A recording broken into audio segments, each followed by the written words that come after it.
আসসালামু আলাইকুম রহমতুল্লাহ। প্রিয় শ্রোতা, আশা করি আল্লাহর অশেষ রহমতে আপনারা সকলেই ভালো আছেন। আলহামদুলিল্লাহ, আমিও আল্লাহর অশেষ রহমতে ভালো আছি। এখন আমি আপনাদের মাঝে মোহাম্মদ আলীর জীবনের ছোট্ট একটি ঘটনা শেয়ার করব।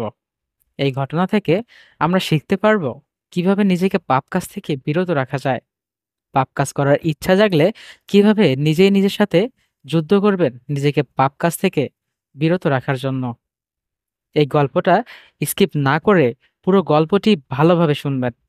এই গল্পটা শোনার পর আপনার মনে হবে না যে এই গল্পটা শুনে আপনি আপনার মূল্যবান সময়টি নষ্ট করেছেন। ইনশাআল্লাহ, এই গল্প থেকে আপনারা উপকৃত হবেন এবং পাপ কাজ থেকে নিজেকে কিভাবে রক্ষা করা যাবে সেটা শিখতে পারবেন। তাহলে চলুন আর বেশি বকবক না করে মূল গল্পটি শুরু করা যাক। মোহাম্মদ আলীর আত্মজিজ্ঞাসা, জাহান্নামের আগুন। একবার একজন মোহাম্মদ আলীকে জিজ্ঞাসা করল, তুমি কি ধূমপান করো? তিনি উত্তর দিলেন, না, আমি ধূমপান করি না, তবে আমার পকেটে সবসময় একটা ছোট ম্যাচবক্স রাখি।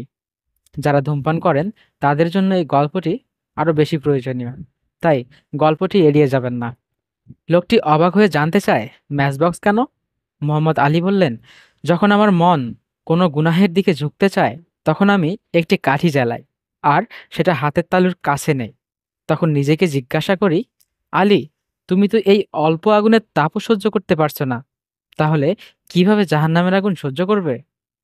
এখানে একটু চিন্তা করেন, যারা ধূমপান করার মতো পাপ কাজ করেন তারা সিগারেটের মুখে আগুন না দিয়ে নিজের হাতের তালুতে আগে আগুনটা দিয়ে দেখেন। যদি আপনি এই সামান্য আগুনের তাপ সহ্য করতে না পারেন, তাহলে জাহান্নামের আগুনের তাপটা কিভাবে সহ্য করবেন? একবার ভেবে দেখুন। আচ্ছা, মূল গল্পে আসা যাক। হযরত আলীর এই একটি কথায় বোঝা যায় তিনি শুধু দুনিয়াতেই বাঁচতে চাননি, বরং আখিরাতকে বেশি গুরুত্ব দিতেন। তিনি জানতেন পাপ আমাদের সামনে এসে দাঁড়াবে, মন কুপ্রবৃত্তিতে আকৃষ্ট হবে, কিন্তু সেই মুহূর্তে যদি আমরা আল্লাহর ভয় স্মরণ করি, যদি আমরা নিজেরাই নিজেকে থামাই, তাহলেই সত্যিকার মুমিন হওয়া যায়। আর আজকের সমাজে আমরা সব জানি কোনটা হালাল, কোনটা হারাম, তবু আমরা নিঃসংকোচে পাপ করি, বিন্দুমাত্র ভয় বা অনুশোচনা ছাড়াই। আখিরাতের চিন্তা যেন আমাদের মন থেকে মুছে গেছে।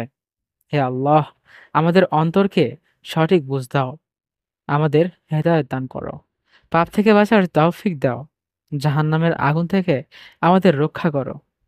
আমিন। তো আমার প্রিয় শ্রোতাগণ, গল্পটি আপনাদেরকে কেমন লেগেছে? আর গল্পটি থেকে আপনারা কি শিখতে পারলেন? অবশ্যই তা কমেন্ট করে জানাবেন।